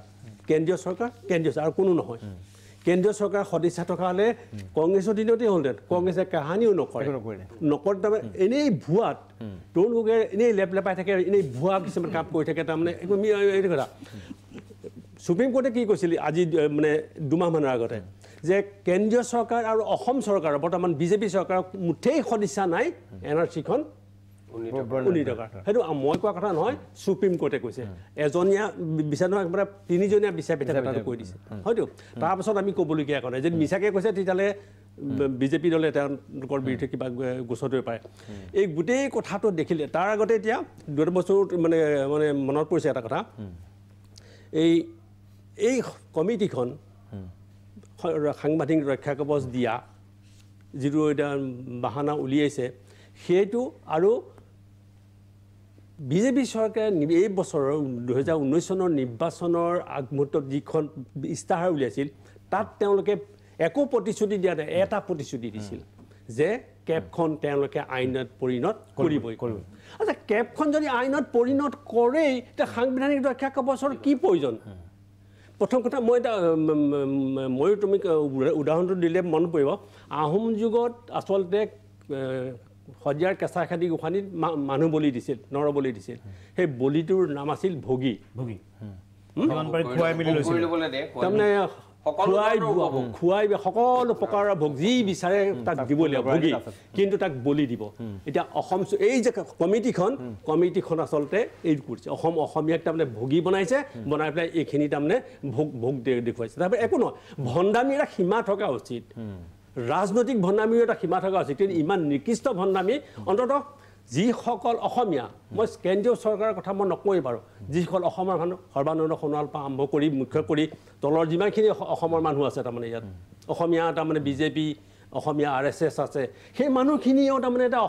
অসমীয়া শেষ কৰিবৰ কাৰণে উঠি পৰি লাগিছে যেতিয়া ঘৰতেই তাৰমানে তোমাৰ শত্ৰু থাকে তেতিয়া বাহিৰা শত্ৰু প্ৰয়োজন কি ইতিমধ্যে আমি দেখিবলৈ পাইছোঁ ইয়াৰ পূৰ্বে আমাৰ কংগ্ৰেছ দলে ইতিমধ্যে ঘোষণা কৰিছিলে ইন্দিৰা গান্ধীৰ কিবা সোনিয়া গান্ধীৰ ফটো মনমোহন সিঙৰ ফটো সম্বলিত কৰি তেওঁলোকে কৈছিল যে অসম চুক্তি বা এই 6 নং দফাটো আখৰকৈ ৰূপায়ণ কৰা পালন কৰাইছিল আকৌ ইয়াতো বিজেপিও তেওঁলোকৰ নিৰ্বাচনী ষ্টাৰ্ট উল্লেখ কৰিছে কিন্তু তেওঁলোকে একো কাম নকৰিলে ময়ূৰবাৰ কি ভাবে যে চাওক বৰদলৈ ডাঙৰীয়া প্ৰথম 20 বছৰটো চুক্তি স্বাক্ষৰ হোৱাৰ পিছত একোৱেই নহ'ল 2005 চনত উচ্চতম ন্যায়ালয়ে যেতিয়া IMDT ৰদ কৰিলে যেতিয়া সন্মানীয় মুখ্যমন্ত্ৰী জাতীয় নায়ক হ'ল আৰু আমি এতিয়াও বিচাৰোঁ যে তেখেত সন্মানীয় মুখ্যমন্ত্ৰী পদবীত থকা অৱস্থাটো বৰ্তমানেও সেইখিনি কথা সোঁৱৰণ কৰি এই অসমৰ অসমীয়া খিলঞ্জীয়া মানুহৰ উত্তৰণৰ বাবে যিটো বলিষ্ঠ পদক্ষেপ লোৱাটো বিচাৰিছোঁ মই বা তামুলী ডাঙৰীয়াই চৰকাৰী কিবা চাকৰি বিচৰা নাই বদলি বিচৰা নাই সেই কামটো কৰিব বুলি আমি এতিয়াও আশাবাদী কিন্তু এটা তাৰ লগত সেই আশাবোৰ লাহে লাহে কমি আহিছে দ্বিতীয় কথাটো কংগ্ৰেছ দলৰ এই গোটেই কথাটো আপুনি কৰিলে 2005 চনৰ 5 মেত এখন ত্ৰিপাক্ষিক বৈঠক হৈছিল দিল্লীত য'ত সদৌ অসম ছাত্ৰ সন্থা আৰু কেন্দ্ৰীয় চৰকাৰৰ প্ৰধানমন্ত্ৰী তেতিয়া মনমোহন সিং অসমৰ পৰা যোৱা সাংসদ আৰু তেতিয়া অসমৰ মুখ্যমন্ত্ৰী তৰুণ গগৈ ডাঙৰীয়া আছিল NRC বা অন্যান্য বিভিন্ন বিষয়ৰ কথা কিছু এটা গতি লাভ কৰিছিল সেইখন সভাৰ পিছৰ পৰা কিন্তু তাৰ পিছতো তেনেকুৱা ধৰণৰ সভা নহ'ল মানে প্ৰধানমন্ত্ৰী পৰ্যায়ৰ সভা নহ'ল কিন্তু সচিব বা অন্যান্য পৰ্যায়ৰ কেতবোৰ সভা হ'ল কিন্তু আপোনাৰ যেতিয়া যিটো ৰাষ্ট্ৰযন্ত্ৰ বুলি কওঁ য'ত আমাৰ কংগ্ৰেছ দল বা বিজেপি দলে আজি শাসন কৰি আছে কোনোবা এটা ৰাজনৈতিক দল সেইটো বেলেগ কথা কিন্তু ৰাষ্ট্ৰযন্ত্ৰত আপোনাৰ আমোলাতন্ত্ৰ আৰু তেওঁলোকৰ কথাৰ চলাহী বিউৰক্ৰেটিক ৰেড টেপ এই ধৰণেৰে আচলতে অসমৰ মানুহৰ প্ৰান্তীয় মানুহৰ যিটো সংগ্ৰামী চেতনা সেই গোটেই কথাটো তাত গৈ পেলাই এটা খেলি মেলি লগাই দিব পৰা ব্যৱস্থা অকল ভাৰতীয় ৰাষ্ট্ৰতে নহয় সকলো পৃথিৱীৰ ডাঙৰ ৰাষ্ট্ৰত আছে আৰু তাত গৈ পেলাই আমাৰ মানুহখিনিয়ে তেওঁলোকে যিমান সংগ্ৰামী চেতনা বা যিমান দৃঢ়তাৰে হয়তো কথাবোৰ উপস্থাপন কৰি তেওঁলোকক কথাটোক আশ্বস্ত কৰি কথাবোৰ আজুৰি আনিব পাৰিব লাগিছিল সেইটো হয়তো একমাত্ৰ নোৱাৰে যে আমাৰ মানুহৰ সেইটো বৌদ্ধিকভাৱে তেওঁলোক অক্ষম নহয় একমাত্ৰ কাৰণ অসমৰ মাত্ৰ 14 জন সাংসদ অসম প্ৰান্তীয় এখন ৰাজ্য আৰু অসম কেতিয়া গুৰুত্বপূৰ্ণ হয় যেতিয়া ইয়াত কোনোবা এটা নিৰ্বাচনৰ বতৰ আহে আজি আপুনি চাওক এই যে বানৰ সময়তে মই আপোনাক এটা কথা কওঁ কেৰালাৰ বানৰ সময়ত মই কেতিয়াবা কেতিয়াবা বাহিৰত থাকোঁ, বাহিৰৰ বিভিন্ন জেগাত মই কাম কৰিছোঁ, মই নিজেই দেখিছোঁ যোৱা 23-24 বছৰত অসমৰ বানৰ সময়ত যিমান ডাঙৰ বান আহিলেও বাহিৰৰ মানুহৰ, অকল চৰকাৰৰ কথা কোৱা নাই, তেওঁলোকৰ কিন্তু এই ধৰণৰ চেতনা জাগৃত নহয়। কিন্তু কেৰালা বা জম্মু কাশ্মীৰত যেতিয়া বান হয়, আপুনি হয়তো ক'ব, কোনোবাই যুক্তি দিব তাত মাজে মাজে হয়, অসমত সদায় হয় কাৰণেতো আমাৰ কাৰণে এই কথাটো নিৰসন কৰিবৰ কাৰণে এটা দীৰ্ঘম্যাদী পৰিকল্পনা ল'ব লাগিছিল, সেইবোৰ কোনো কথা কোৱা নহ'ল। গতিকে প্ৰত্যেক ক্ষেত্ৰতে শেষত যদি মই এটা উদাহৰণ দিওঁ, এইটো স্বৰাজযুক্তৰ কালৰ পৰা চলি আহিছে। 1962-63 চনত শৰাইঘাট দলংখন আছিল ব্ৰহ্মপুত্ৰৰ ওপৰত প্ৰথম দলং, তাৰ আগলৈকে কিন্তু গংগাত 7খন দলং আছিল। গতিকে সেইটোৱে হ'ল প্ৰতিচ্ছবি, সেই প্ৰতিচ্ছবিয়ে আজিও কিন্তু ভাঁহি উঠিছে আৰু আমাক ক্ষোভিত কৰিছে। মই এই ময়ূৰক এটা কথা ছাপ্লিমেণ্ট কৰোঁ। 2005 চনত যি মানে 2005 চনত বোধ কৰোঁ 5 মে'তে যিখন ত্ৰিপাক্ষিক হৈছিলে, সেই তাৰ পৰিপ্ৰেক্ষিতত যিটো এমেণ্ডমেণ্ট কৰিলে 2005 চনত নাগৰিকত্ব বিলখন 2055 চনত, এনেকুৱা কৰিলে সেই সংশোধনীখিনিয়ে ঠিক অসমীয়া যে মাছ ধৰা চেপা এটা আছে যে মাছ সোমাবহে পাৰে, ওলাব নোৱাৰে, বিদেশী ইয়াত সোমাব পাৰিব কিন্তু ওলাই যোৱাৰ কোনো ৰাস্তা নাইকিয়া, নিষিদ্ধ তাৰমানে উলিয়াই পঠিওৱা, ওলাই যোৱাৰ নিষিদ্ধ ব্যৱস্থাৰে তাৰমানে সেই এমেণ্ডমেণ্ট কৰিছিল, য'ত আছুৱে সন্মতি দিছিল। ডক্টৰ বৎসাজী, ডক্টৰ সমুদল বৎসাজী আমাৰ সৈতে সংযুক্ত হৈছে। মই ডক্টৰ বৎসাজী মই এটা জানিব বিচাৰিছোঁ, ইতিমধ্যে ইয়াৰ যিখন পূৰ্বৰ কমিটি আছিল, আপোনালোকে অসম চুক্তিৰ যিখন আছে এটা ত্ৰিপাক্ষিক যিখন চুক্তি, এই চুক্তি আপোনালোকৰ এটা পক্ষ, ইয়াৰ পূৰ্বতে আপোনালোকৰ যিখন হাই পাৱাৰ কমিটি হ'ল, এই কমিটি আপোনালোকৰ সদস্য নাছিলে, কিন্তু এইবাৰ আপোনালোকে এইখন যিখন কমিটি হ'ল, এই কমিটিখনত আপোনালোকে সদস্য হোৱাৰ আপোনালোকে এক প্ৰকাৰ সন্মতি দিছে। এই গোটেই আপোনালোকৰ দৃষ্টিভংগী কিবা সলনি হৈছে নেকি, এই বিষয়ত আপোনাৰ পৰা স্পষ্টীকৰণ জানিব বিচাৰিছোঁ ডক্টৰ বৎসাজী। হয়, মই ইয়াৰ আগৰ কথাখিনি মই গম নাপালোঁ, আৰু তামুলী ছাৰে লাষ্টত শেষত আচুক দোষাৰোপ কৰা বাক্যটো মই বুজি নাপালোঁ, সেইখিনি উত্তৰ দিবলৈ পালে মই খুব ভাল পাম। প্ৰথম কথাটো হ'ল যে অসম চুক্তিৰ 6 নম্বৰ দফা অনুসৰি সাংবিধানিক ৰক্ষা কৱচ এইটো আমাক লাগিব, এইটো আমাৰ প্ৰাপ্য। কিন্তু এইটো কথা ঠিক যে কোনো কাৰণত অসম চুক্তি উলংঘা কৰা কোনো কথাই মানি নলওঁ। আজি আপোনাৰ এই আলোচনাৰ জৰিয়তে আমি দিল্লী আৰু দিছপুৰৰ চৰকাৰক স্পষ্টভাৱে জনাই দিব খোজোঁ যে অসম চুক্তিক উলংঘা কৰা কোনো কথা কোনো পৰিস্থিতিত আমি মানি নলওঁ। কিন্তু চুক্তিৰ 6 নম্বৰ দফা অনুসৰি সাংবিধানিক ৰক্ষা কৱচৰ কথা আছে, সেইটো আমাৰ প্ৰাপ্য, সেই অধিকাৰ আমি পাব লাগিব, সেই ৰক্ষা কৱচ আমি পাব লাগিব। এতিয়া আপুনি সুধিছে আছুৰ কিবা স্থিতি পৰিৱৰ্তন হৈছে নেকি? আছুৰ স্থিতি একেই আছে, আছুৰ স্থিতি আৰম্ভণিৰ পৰা একে, কাৰণ অসম চুক্তি হ'ল ত্ৰিপাক্ষিক চুক্তি, কেন্দ্ৰীয় চৰকাৰ, অসম চৰকাৰ আৰু ছাত্ৰ সন্থাৰ মাজত চুক্তি, সেই সময়ত সদৌ অসম গণসংগ্ৰাম পৰিষদো আছিল। আৰু এই চুক্তিৰ 6 নম্বৰ দফা অনুসৰি আমি 6 নম্বৰ দফা কিয় পালোঁ? যে 71 চনলৈকে হয় হিন্দু মুছলমান অসমত থাকিব, 71ৰ পিছত হয় বিদেশী বহিষ্কাৰ হ'ব, হিন্দু মুছলমান সকলো। 71 চনলৈকে অহা মানুহ ৰখাৰ কাৰণেই ক্লজ 6টো সেইকাৰণেহে দিছে। আৰু এই ক্লজ 6 লৈ পেলাই ছাত্ৰ সন্থাই আৰম্ভণিৰ পৰাই নিৰৱচ্ছিন্নভাৱে বলিষ্ঠভাৱে বিষয়টো আগুৱাই নিছে। আৰু মই আপোনাক আজি জনাই থওঁ যে আছুৰ নিৰৱচ্ছিন্ন প্ৰচেষ্টাৰ কাৰণে 23 ছেপ্টেম্বৰ 1998 চনৰ 23 ছেপ্টেম্বৰ তাৰিখে এখন ত্ৰিপাক্ষিক কমিটি গঠন হৈছিল, আৰু তাত জি.কে. পিল্লাই ডাঙৰীয়া সেই সময়ত জইণ্ট ছেক্ৰেটাৰী হোম আছিল, আৰু তেতিয়া তেওঁৰ অধ্যক্ষতাত এই কমিটি হ'ল, আৰু কমিটিত বিষয়বোৰ আলোচনা হ'ল, আৰু ছাত্ৰ সন্থাই সাংবিধানিক ৰক্ষা কৱচ বিভিন্ন বিষয়ত দিছে। আমি স্থানীয় নিকায়, বিধানসভা, সংসদৰ আসন সংৰক্ষণ বিচাৰিছোঁ 100%, মাটিৰ ওপৰত অধিকাৰ লাগে, ইনাৰ লাইন পাৰ্মিট লাগে, সকলো বিষয়ৰ ওপৰত আমি উচ্চ সদন লাগে, বিভিন্ন ধৰণৰ আমি পৰামৰ্শ তাত দিছোঁ, চাকৰি সংৰক্ষণ লাগে। আৰু সেই ত্ৰিপাক্ষিক সমিতিয়ে প্ৰথম এই আসন সংৰক্ষণৰ বিষয়টোৰ ওপৰত সিদ্ধান্ত লৈছিল, আৰু সেই মাইনোটছ আমাৰ হাতত আছে, সেই মাইনোটছ আমাৰ হাতত আছে। আৰু আমি বিচাৰোঁ যে জি.কে. পিল্লাই যিটো আলোচনা আৰম্ভ কৰিছিল, এটা ভেটি নিৰ্মাণ কৰি গৈছে তেতিয়া, আৰু সেই ভেটিৰ আধাৰতে গোটেই বিষয়টো আগুৱাই নিয়াটো আমি বিচাৰি আছোঁ। আৰু তাৰপিছত আকৌ বিধানসভাৰ যিখন বিধানসভাৰ অধ্যক্ষ ডাঙৰীয়াই প্ৰণৱ গগৈ ডাঙৰীয়াই এখন এটা ৰিপৰ্ট দিছে 31 মাৰ্চ তাৰিখে 2015 তাৰিখে, আৰু সেই প্ৰতিবেদনক আমি আদৰণি জনাইছোঁ, আৰু সেই প্ৰতিবেদনো এই গোটেই বিষয়টো আধাৰ হ'ব পাৰে, আধাৰ হ'ব লাগিব। এতিয়া মূল প্ৰশ্নটো হ'ল যে যোৱাবাৰ যেতিয়া কেবৰ আন্দোলন হৈছিল,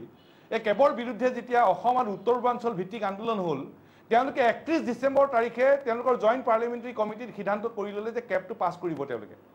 তাৰপিছত 2 জানুৱাৰী তাৰিখে তেওঁলোকে ক'লে যে সাংবিধানিক ৰক্ষা কৱচৰ ওপৰত এখন কমিটি, অৰ্থাৎ চুক্তিৰ 5 নম্বৰ দফা হত্যা কৰি 6 নম্বৰ দফা। তেতিয়া আমাৰ যুক্তি আছিল যে 5 নম্বৰ দফা হত্যা কৰি 6 হ'ব নোৱাৰে, আৰু সেইটো যুক্তিপূৰ্ণ কথা। আজিও যদি আপুনি আমাক সোধে যে কেবৰ সম্পৰ্কত চুক্তিক উলংঘা কৰা কোনো কথা আমি মানি নলওঁ, একে স্পষ্ট কথা। আজি যোৱাকালি গভৰ্ণমেণ্ট চৰকাৰে এখন নতুন কমিটি গঠন কৰি দিছে, কমিটিত কৰিছে এইবাৰ যোৱাবাৰ আছিল ছাত্ৰ সন্থাৰ পৰা এজন প্ৰতিনিধি বুলি কৈছে, এইবাৰ আকৌ সভাপতি, সাধাৰণ সম্পাদক, মুখ্য উপদেষ্টাক নামে ধামে দি পেলাই এখন কমিটিত ভৰাই দিছে। আচ্ছা, এই গোটেই কমিটি গঠন হ'ল। আজিৰ তাৰিখত মানুহে আলোচনা কৰিছে ছাত্ৰ সন্থাই কমিটিখনক ৰিজেক্ট কৰিব নেকি, কমিটি নাথাকিব নেকি, কমিটি নথকাকৈ কৰিব নেকি কাম। আকৌ কোনোবাই কৈছে নহয় কমিটিৰ ভিতৰত থাকি বিষয়টো কেৰি কৰিব লাগে, কমিটিত থাকি ভিতৰৰ কথাখিনি আগুৱাই নিব লাগে। গতিকে আজিৰ তাৰিখত আপুনি মোক সুধিছে আমাৰ স্থিতি পৰিৱৰ্তন হোৱা নাই। প্ৰথম কথা যে অসম চুক্তি উলংঘা কৰা কোনো কথা মানি নলওঁ। দ্বিতীয় কথা, সাংবিধানিক ৰক্ষা কবচৰ প্ৰাপ্য আমাক লাগিব।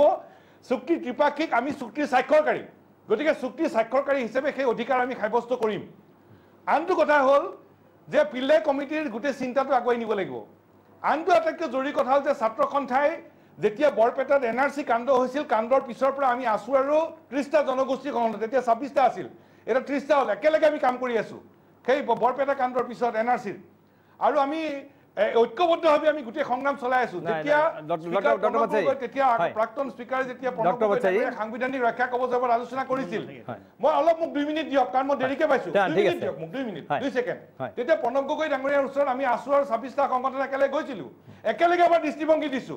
আৰু আজিও আমি 30টা জনগোষ্ঠীয় সংগঠন, অসম সাহিত্য সভা, জনজাতীয় সাহিত্য সভা, জনগোষ্ঠীয় সাহিত্য সভা, সকলোৰে লগত একেলগে কথা পাতি আমি এটা চিন্তাৰে আমি আগুৱাই যাম, এইটো কথাকে স্পষ্ট। মই এই কথা জানিব বিচাৰিছোঁ ডক্টৰ বাছে যে আপোনালোকে এই কমিটিখনত তাৰমানে আপোনাৰ কমিটিখন ৰিজেক্ট নকৰে, কমিটিৰ ভিতৰত থাকিব আপোনাৰ এইবাৰ? নহয়, এতিয়া শুনক, এতিয়া কথাটো হ'ল যে ক্লজ যোৱাবাৰ আছিল ক্লজ 5 হত্যা কৰি ক্লজ 6 নহয়। এতিয়া আমাৰ আন্দোলনৰ কাৰণে ৰাজ্যসভাত তেওঁলোকে বিল পাছ কৰিব নোৱাৰিলে। এতিয়া কেবখন নাই, কিন্তু কেবখন তেওঁলোকে আনিম বুলি কৈ আছে। আৰু এতিয়া আমাক ৰক্ষা কবচৰ বিষয়টো যিটো আনিছে, আমি আমাক কমিটিত মেম্বাৰ কৰি ৰাখিছে, আমি চুক্তিৰ স্বাক্ষৰকাৰী হিচাপে আমি গোটেই বিষয়টোত আমি দৃঢ়তাৰে আগবাঢ়ি লৈ যাম। অসমীয়া খিলঞ্জীয়া মানুহৰ কাৰণে ৰক্ষা কবচ যিবোৰ আমি ইতিমধ্যে পৰামৰ্শ দিছো, আৰু বিভিন্ন জনগোষ্ঠীয় সংগঠনে আমি একেলগে যিবোৰ মত লৈছো বা ল'ম, সেইবোৰ কথা আমি কঢ়িয়াই দিম। ইয়াৰ হৰণ মগন হ'ব নোৱাৰে। অসমীয়াৰ স্বাৰ্থত, খিলঞ্জীয়া মানুহৰ স্বাৰ্থত ৰক্ষা কবচ সম্পৰ্কত কোনো আপোচ নহয়, এইটো কথা কৈ থলো। নাই ডক্টৰ মই এই কথা আপোনাৰ পৰা জানিব বিচাৰিছোঁ। ইতিমধ্যে 33টা বছৰ পাৰ হৈ গ'ল, অহা 15 বছৰত 34 বছৰ হ'ব অসম চুক্তি স্বাক্ষৰিত হোৱাৰ। আজি কুবতি এই বিষয়ত কোনো ধৰণৰ পদক্ষেপ নললে। কেন্দ্ৰীয় চৰকাৰৰ হুহুকা পিছলা বা বিভিন্ন কাৰণত আজি কুবতি যিখন সাংবিধানিক ৰক্ষা কবচৰ কথা আছিলে সেইবিলাক এতিয়াও কাকত পাতত আবদ্ধ হ'ল। আপুনি আশাবাদী নেকি যে এইবাৰ কমিটি হোৱাৰ পাছত কেন্দ্ৰীয় চৰকাৰখনে পুনৰবাৰ সদিচ্ছা প্ৰদৰ্শন কৰিছে, এনেকুৱা বুলি ভাবে নেকি যে চৰকাৰখনে সদিচ্ছা প্ৰদৰ্শন কৰিছে, গতিকে এইবাৰ হয়তো সাংবিধানিক ৰক্ষা কবচ পূৰণৰ পথত আগবাঢ়িব? চাওক, গোটেই কথাটো আমি 34 বছৰ 6 বছৰ আন্দোলন, তাৰপিছত 34 বছৰ 40 বছৰ আমি যুঁজি আছো। আৰু এই বিদেশী নাগৰিকৰ সমস্যাটোৰ সম্পৰ্কে নিৰৱভাৱে যুঁজি থকাৰ কাৰণে এছাম সমালোচকে আমাক সমালোচনা কৰি আছে। আমি কিন্তু সমালোচনাত আমি হাৰি যোৱা নাই, যুঁজি আছো। আৰু জিকে পিল্লাই কমিটি যিখন হৈছিল, সেই কমিটিত আসন সংৰক্ষণৰ প্ৰথম এটা সিদ্ধান্ত হৈছিল, আৰু তাৰ কিছুমান কথা আগবাঢ়িছিল, এইটো আমি কঢ়িয়াই নিয়াটো বিচাৰোঁ। আৰু আপুনি যিটো কথা সুধি আছে যে চৰকাৰখনে কি, চৰকাৰখনৰ আমি ৰূপৰেখা আমি গম পাই আছো। কেব আনিব খোজোতে আমি গম পাওঁ, এতিয়াও আনিব খুজি আছে, এইটো গম পাওঁ।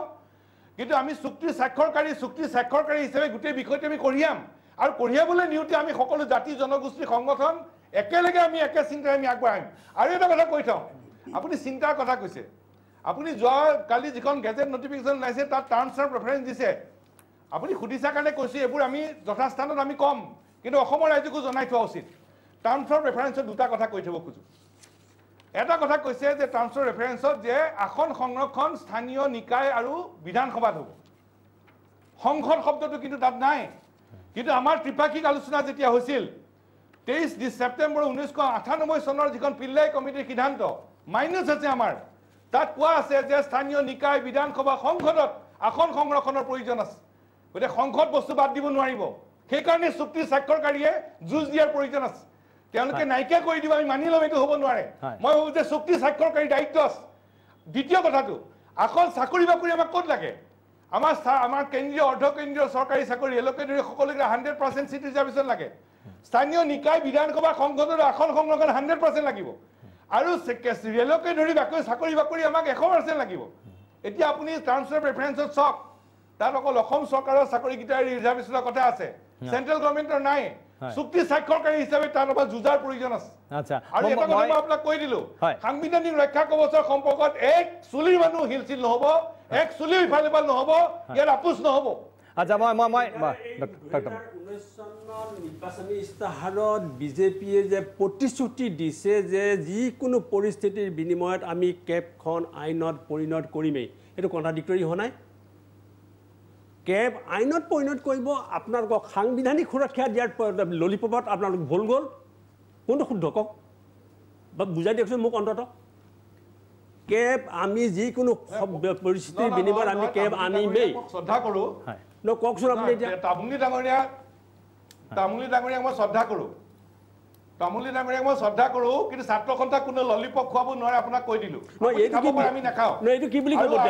আমি কেবৰ বিৰুদ্ধে অসম আৰু উত্তৰ পূৰ্বাঞ্চল যদি আন্দোলন চলাইছিলোঁ আন্দোলন চলিব এইটো সঁচা কথা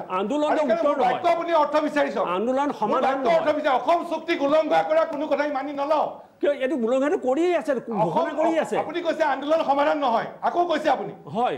নহয় আপুনি কৈছে মোৰ কথাখিনি ক'ব দিয়ক আমি এটা বাক্য কৈছো অসম চুক্তিক উলংঘা কৰা কোনো কথা মানি নলওঁ মেছেজ ক্লিয়াৰ কেন্দ্ৰীয় চৰকাৰ অসম চৰকাৰক আমাৰ মেছেজ ক্লিয়াৰ আপুনি বুজিছে নাই মই নাজানো কিন্তু আমাৰ বক্তব্য একদম ক্লিয়াৰ অসম চুক্তিখনে ৰক্ষা কৱচ চুক্তিক উলংঘা কৰা কথা আমি মানি নলওঁ আকৌ অন্য যদি এইটো কথা ঠিক চুক্তি স্বাক্ষৰকাৰী হিচাপে ইয়াত আমি যুদ্ধ দিয়াৰ প্ৰয়োজন আছেনে নাই ডক্টৰ ভট্ট ইতিমধ্যে আমাৰ আপোনালোকৰ এই কমিটিৰ নতুন এইখন কমিটিৰ আৰু সদস্য আছে আমাৰ মাজত সুমন্ত চলিয়া ডাঙৰীয়া এটা কথা কৈছে যে যিখন চুক্তিৰ 6 নং দফাত আছে অসমীয়া মানুহৰ সাংস্কৃতিক সামাজিক আৰু ভাষিক পৰিচয় ৰক্ষাৰ কথাটো তেখেতে কৈছে যে অসমীয়া শব্দটো লগোৱাৰ কাৰণেই গোটেই জটকুটৰ কাহ আহিছে বা এইটো সমস্যাৰ সমাধান হোৱা নাই তেখেতে এটা প্ৰস্তাৱ দিছে যে অসমীয়াৰ পৰিৱৰ্তে খিলঞ্জীয়া শব্দটো আনিলে হয়তো সমস্যাৰ সমাধান হ'ব এই ক্ষেত্ৰত আপোনাৰ কিবা ক'বলগীয়া আছে নেকি মই সুমন্ত চলিহা ডাঙৰীয়াক মই অনুৰোধ কৰিব খোজো তেখেতে স্পীকাৰ কমিটিখনৰ প্ৰতিবেদন তেখেতে পঢ়িছক 2015 চনৰ 31 মাৰ্চ তাৰিখে প্ৰণৱ গগৈ ডাঙৰীয়া তেতিয়া অধ্যক্ষ আছিল তেখেতে বিভিন্ন সংগঠনৰ লগত কথা পাতিছিল ছাত্ৰ সন্থাৰ 30টা জনগোষ্ঠীয় সংগঠনৰ লগত কথা পাতিছিল তেখেতে যিটো প্ৰতিবেদন দিছে সেই প্ৰতিবেদন আমাৰ কাৰণে গ্ৰহণযোগ্য আৰু সেই প্ৰতিবেদন সাংবিধানিক ৰক্ষা কৱচৰ অন্যতম ভিত্তি হ'ব লাগিব মই খিলঞ্জীয়া শব্দতে ব্যৱহাৰ আছে প্ৰণৱ গগৈ প্ৰতিবেদনত খিলঞ্জীয়া কাৰণ সেইখনত প্ৰথম প্ৰিলিমিনেৰী আলোচনাত ময়ো আছিলোঁ আমি এই সিদ্ধান্তটো কৈছিলোঁ যে এইটো সিদ্ধান্ত সংজ্ঞা হ'লে বেছি ভাল হ'ব গতিকে অসমীয়া পৰিহাৰ কৰি খিলঞ্জীয়া ব্যৱহাৰ কৰা হৈছিল আৰু বৰদলৈ ডাঙৰীয়া মই কৈ থওঁ যে আছু আৰু 30টা জনগোষ্ঠীয় সংগঠনে আমি একেলগে এটা মত অধ্যক্ষ ডাঙৰীয়াক দিছোঁ তাৰ ভিত্তিত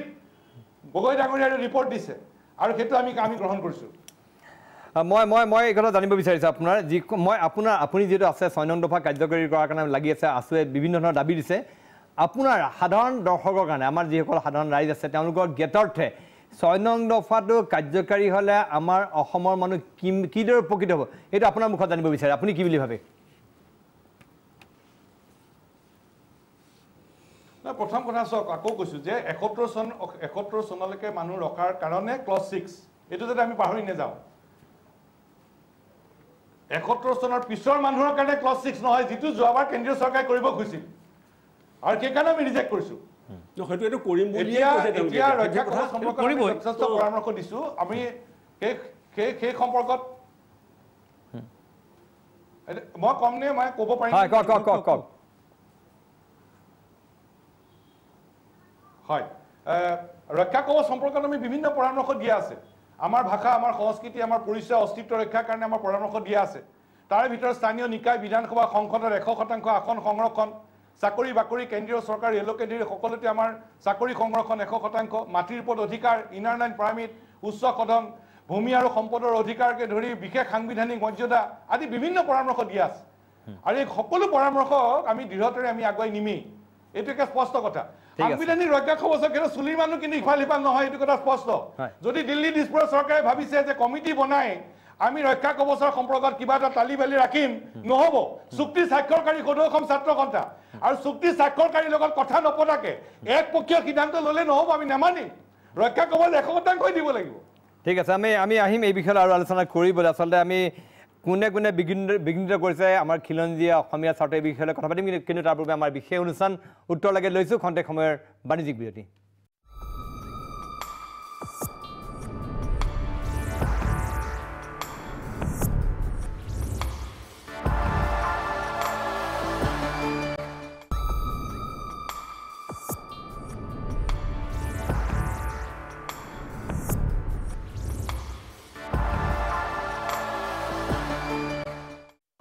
খন্তেক সময়ৰ বিৰতিৰ পিছত পুনৰ উভতি আহিছোঁ প্ৰাগ নিজৰ বিশেষ অনুষ্ঠান উত্তৰ লাগিলে আজি আমি উত্তৰ লাগে এটা বিশেষ প্ৰসংগৰ উত্তৰ বিচাৰি আছোঁ আমি কথা পাতি আছোঁ অসম চুক্তিৰ 6 নং দফা আৰু অসমীয়াৰ ভৱিষ্যত এইখন আলোচনা কৰি আছোঁ মই অদীপ ফুকন ডাঙৰীয়া আপোনাৰ ওচৰলৈ গৈছোঁ আমাৰ এই আলোচনাৰ মাজত ইতিমধ্যে সুমন্ত চলিহা ডাঙৰীয়া এটা প্ৰস্তাৱ দিছে যে অসমীয়া মানুহৰ শব্দটো ঠাইত যিটো আছে চুক্তিৰ 6 নং দফাত আছে অসমীয়া মানুহৰ সাংস্কৃতিক সামাজিক আৰু ভাষিক পৰিচয় ৰক্ষা সংৰক্ষণ আৰু বিকাশৰ বাবে যথোচিত সাংবিধানিক আইনগত আৰু প্ৰশাসনীয় ৰক্ষা কবজৰ কথা কোৱা হৈছে এইখন 6 নং দফাটোত অসম চুক্তিৰ আৰু আপুনি কি ভাবে যে অসমীয়া মানুহৰ ঠাইত তেখেতে যিটো প্ৰস্তাৱ দিছে খিলঞ্জীয়া শব্দটো সেইটো ব্যৱহাৰ কৰাটো সঠিক হ'বনে নে কি আপোনাৰ কি ধাৰণা কি মত এইটো কথাটো এনেকুৱা যে এই বিষয়টো লৈ পেলাই যদি 85 চনৰ পৰা ভালকৈ ডিছকাশ্যন কৰিলেহেঁতেন দিল্লীয়ে ইমান দূৰলৈকে নগ'লেহেঁতেন 34টা বছৰ পাৰ হৈ যোৱা গোটেই কথাটো স্পষ্ট কৰে যে দিল্লীৰ সদিচ্ছাটো একেবাৰে নাই এই বিজেপি হওক কংগ্ৰেছ হওক তেতিয়া কংগ্ৰেছ আছিলে বিজেপি বিৰোধী আছিলে বাজপেয়ীহঁতে আমি একেলগে অসম আন্দোলনত তেখেতসকল আহিছিল গোটেই বিৰোধী থাকোঁতে গোটেই গাইড কৰিব পাৰিলেহেঁতেন গোটেই এই ক্ষেত্ৰত কোনেও মানে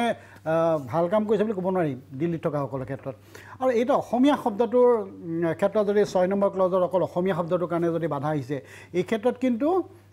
আমি আলোচনাত ভাগ লৈছিলোঁ সেই সময়ত এটা সিদ্ধান্ত হৈছিল কিন্তু বেকৰ স্পীকাৰৰ নেতৃত্বত গগৈ নেতৃত্বত তেতিয়া সেই তাত স্পেচিফিক আছিলে তাত এই কথাটো তাত খিলঞ্জীয়া বুলি কথা নাছিল মই যিমানটো মনত আছে অসমীয়া শব্দটো লগত লৈ পেলাই অসম তাত জনগোষ্ঠীয় সংগঠনসমূহ বিশেষকৈ জনগোষ্ঠীয় ভাষাৰ সাহিত্য সভাসকলে তেওঁলোকে এটা চাইচন দিছিল তেওঁলোকে অসমীয়া আৰু অসমৰ জনগোষ্ঠীয় কথাটো স্পষ্ট আছে তাত অকল যে অসমীয়া শব্দটো নাইকিয়া কৰি পেলাই খিলঞ্জীয়া তেতিয়া বিভিন্ন প্ৰশ্ন আহিব খিলঞ্জীয়া বুলি কথা খিলঞ্জীয়া কোন খিলঞ্জীয়া দাঙি দিবলৈ আমি 1826লৈ গুচি যাব লাগিব কাৰণ ইউএনৰ এক ৰুল মতে বা তেওঁলোকৰ পৰামৰ্শ মতে 18 উপনিৱেশ ঘোষণাৰ আগৰখিনিয়ে খিলঞ্জীয়া কাৰণ 1826 চনৰ আগৰ মানুহখিনি খিলঞ্জীয়া তো 1826 চনৰ পিছত যিখিনি আহিল চাহ জনগোষ্ঠী আহিল অসমৰ ইছলামধৰ্মী অসমীয়াখিনি আহিল তেওঁলোকে কি হ'ব গতিকে আকৌ এটা সংঘাত লাগিব আকৌ 6 জনগোষ্ঠীৰ লোকৰ ওলমি থাকিব গতিকে এই গোটেই কথাবিলাক মই ভাবোঁ যে এইটো এটা বৰ দীঘল মই এটা কথা কৈ থ'ব বিচাৰিছোঁ যে এনআৰচিৰ প্ৰসংগটো ইতিমধ্যে 31 তাৰিখে আমাৰ ফাইনেল হ'ব লাগে কি কাৰণে আকৌ কেন্দ্ৰীয় চৰকাৰখনে অসমৰ দুজনমান প্ৰতিনিধি এখন মেম'ৰাণ্ডাম দিলে সেই মেম'ৰাণ্ডামখনৰ ওপৰত বেছ কৰি কেন্দ্ৰীয় চৰকাৰে আকৌ সুপ্ৰিম কোৰ্টত আগবাঢ়িলে তাৰপিছত কেন্দ্ৰীয় চৰকাৰে কিয় আকৌ এটা সমষ্টি আকৌ 20 মানে 20% কৰিব দিয়া হ'ল এই গোটেই কথাবিলাক অলপ লিংক আছে আৰু সেইবিলাকক লৈ পেলাই এই গোটেই বিষয়টো যাতে নাগৰিকত্ব আইনখন যেতিয়ালৈকে আনিব পৰা নাযায় তেতিয়ালৈ অসমৰ মানুহক আৱেগিক কৰি ৰখা যাওক আৰু এনআৰচি প্ৰক্ৰিয়াটো যাতে সম্পূৰ্ণ নহয় এই গোটেই কথাবিলাক মানুহক অন্ধকাৰ ৰখাটো উচিত নহয় তাৰমানে এনআৰচি নানে বিজেপি চৰকাৰৰ ধান্দাটো আগতেই কৈছে তেওঁলোকে মই ভিতৰুৱাকৈ গম পাওঁ মতে যে কেবখন মানে কাৰ্যকৰী হোৱাৰ পাছতহে তেওঁলোকে এনআৰচি দিব আপুনি যিহেতু সমিতিৰ সদস্য এফালেদি বিজেপি চৰকাৰে কৈছে কেব আনিবই তাত কোনো ধৰণৰ কম্প্ৰমাইজ কৰা নহয় আনফালে অসম চুক্তি ৰূপায়ণৰ কথা কৈছে দুইটা বস্তু কণ্ট্ৰাডিক্টৰি হোৱা নাই এটা কথা বৰদলৈ ডাঙৰীয়া এই কথাটো এটা অপব্যাখ্যা হৈ থকা যেন আপুনি অনুভৱ নকৰেনে যে কেবখন হ'ল গোটেই ভাৰতৰ কাৰণে সৰ্বভাৰতীয় পৰ্যায়ৰ কাৰণে অকল অসমৰ কাৰণে কেবখন আনিব খোজা নাই আৰু কেবৰ সম্পৰ্কত যিমানবিলাক অপপ্ৰচাৰ চলিলে বোলে বাংলাদেশৰ 1,90,00,000 মানুহক আনি পেলাই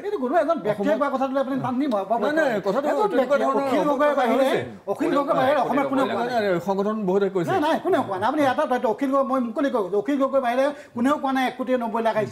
তেনেকুৱা ধৰণৰ অপপ্ৰচাৰ এটা উদাহৰণ দিছোঁ কিন্তু আপোনাৰ সৰ্বভাৰতীয় পৰ্যায়ত এইটো বস্তুটো প্ৰস্তাৱ কৰা হৈছে সৰ্বভাৰতীয় সেইটোৰ প্ৰতি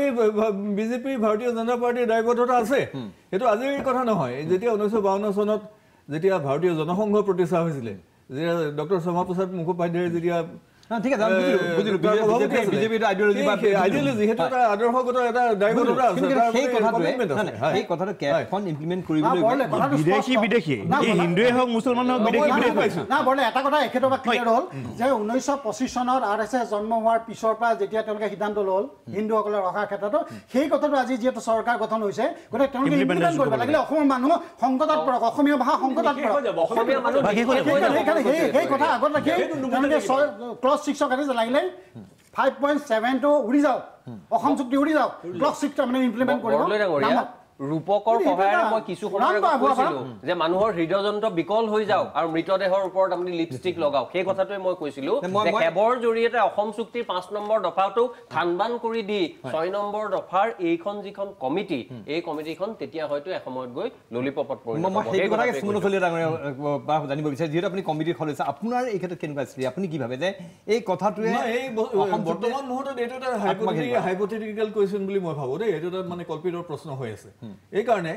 যে কেবখন আহিব নাহিব এই সম্পৰ্কত আমি ইমান এটা স্পষ্ট মই ব্যক্তিগতভাৱে সেইটোতো ৰিটেক কৰা নিচিনা হ'ব স্পষ্ট নহয় সেইটোতো আঁতৰি যোৱা দিয়া বৰ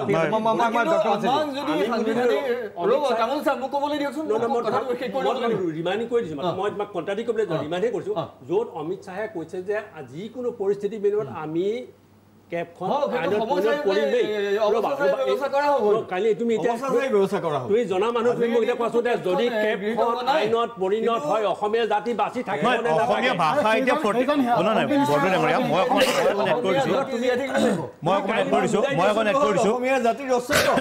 গতিকে অসমীয়া জাতি আপুনি অসমীয়া জাতি ৰাখিব কেনেকৈ শুনক 40 অসমীয়া জাতি আপুনি কেনেকৈ ৰাখিব 48% অসমীয়া ভাষা ভাষী এতিয়া এবাৰ যিটো চেঞ্চাছ হ'ব 32লৈ নামিব 32লৈ নামিব পৰামৰ্শ এই উপযুক্ত মঞ্চত মোৰ পিনৰ পৰা যিহেতু মোক সেই কমিটিৰ এজন সদস্য হিচাপে আপুনি চৰকাৰে দুটা কাম কৰা নাই অসমীয়া ভাষা ৰ'ব বৰা ডাঙৰীয়া মোক কথাখিনি কৈ ল'বলৈ দিয়কচোন উপযুক্ত মঞ্চত মই সেইখিনি যিহেতু এটা জাতীয় দায়িত্ব আহি পৰিছে সেইটো কি যোগ্যতা চাই পেলাই মোক দিছে মই নাজানো এই অভাজনক কি কাৰণে সেইটো দিছে মই নাজানো সমিতিৰ সদস্য হিচাপে অসমৰ মানুহে আজি ৰাতিপুৱাৰ পৰা যিমানখিনি মই টেলিফোন পাইছোঁ বিভিন্নজনৰ পৰা ফোন আহিছে যে আপোনালোকৰ ওপৰত এটা গুৰু দায়িত্ব আহিছে মই বোলো হয় এইটো এটা ডাঙৰ এটা গধুৰ দায়িত্ব আহিছে জাতিৰ ৰক্ষাৰ অসমীয়া জাতি থাকে নে মৰে জীৱন মৰণৰ প্ৰশ্নটো এতিয়া আগত নতুনকৈ এইটো উত্থাপিত হৈছে আৰু এইটো কথা মই ব্যক্তিগতভাৱে মই এইটো আপোনালোকৰ আগত মই অসমৰ ৰাইজৰ আগত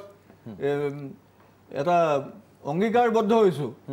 যে অসমীয়া জাতিৰ অস্তিত্ব ৰক্ষা কৰিবৰ কাৰণেহে আমি যুদ্ধ কৰিম অসমীয়া জাতিক মাৰিবৰ কাৰণে নহয় এইটো কথা মনত ৰাখিব ঠিক আছে মই এটা লাইন খালি যোগ কৰি দিছোঁ তেখেতৰ আচলতে যিটো স্পষ্ট আৰু দৃঢ় বক্তব্য যে যোৱাবাৰৰ আচলতে যিহেতু কেব আন্দোলনটো একেবাৰে তুংগত আছিল অসমৰ মানুহে বিৰোধিতা কৰিছিল সেইবাবে সদৌ অসম ছাত্ৰ সন্থা নাথাকিল আৰু এতিয়া যিহেতু কথাটো সেই ধৰণৰ তুংগত নাই তেওঁলোক থাকিব এই কথাটো মই আচলতে তেওঁৰ এটা প্ৰেক্টিকেল বা বাস্তৱধৰ্মী সিদ্ধান্ত বুলি ভাবিছোঁ মই ভাল পাইছোঁ কিন্তু মই তেখেতক এটা বিনম্ৰভাৱে এটা কথা ক'ব বিচাৰিছোঁ এই যে তেখেতে ৰেলৱে বেংক অন্যান্য বিভিন্ন কথা ক'লে এইখিনিত কিন্তু যোৱা 10 বছৰমান ধৰি একেবাৰে তৃতীয় চতুৰ্থ বৰ্গটো কিন্তু বিভিন্ন মানুহে আহি ইয়াত কাম কৰি আছে অসমৰ নিবনুৱা ল'ৰা ছোৱালীয়ে চাকৰি পোৱা নাই গতিকে সেই কথাটো যাতে এইখন কমিটিৰ লগত লিংক কৰি দিয়ে তেতিয়াহ'লে হয়তো আৰু আহিব লগা বহুত নিবনুৱা ভৱিষ্যত অন্ধকাৰ হ'ব মই ভট্টাচাৰ্য ডাঙৰীয়াকে কৈছোঁ দেই আমি এই বিষয়ে আৰু আলোচনা কৰিম ডক্টৰ ভট্টাচাৰ্য মই অলপ স্পষ্টীকৰণ জানিম কিন্তু তাৰ পূৰ্বে মই এটা বাক্য ঠিক কৰিছে যে যিখন চৰকাৰে চলিয়া ডাঙৰীয়া যিখন চৰকাৰে অসমৰ বান সমস্যা সন্দৰ্ভত সংসদত কথা ক'বলৈ নিদিলে সংসদত বিষয়টো আলোচনা নকৰিলে তাৰ পৰা আপুনি ভাবেনে অসমৰ সাংবিধানিক সুৰক্ষাৰ কথাটো সম্পূৰ্ণৰূপে আন্তৰিকতা আছে ঠিক আছে মই বিৰতিলৈ যাম মই বিৰতিলৈ যোৱাৰ পিছত মই ডক্টৰ ভট্টাচাৰ্য আৰু বহুখিনি কথা পাতিবলগীয়া আছে মই ডক্টৰ ভট্টাচাৰ্যৰ ওচৰলৈ যাম কিন্তু তাৰ পূৰ্বে মই লৈছোঁ খন্তেক সময়ৰ বাণিজ্যিক বিৰতি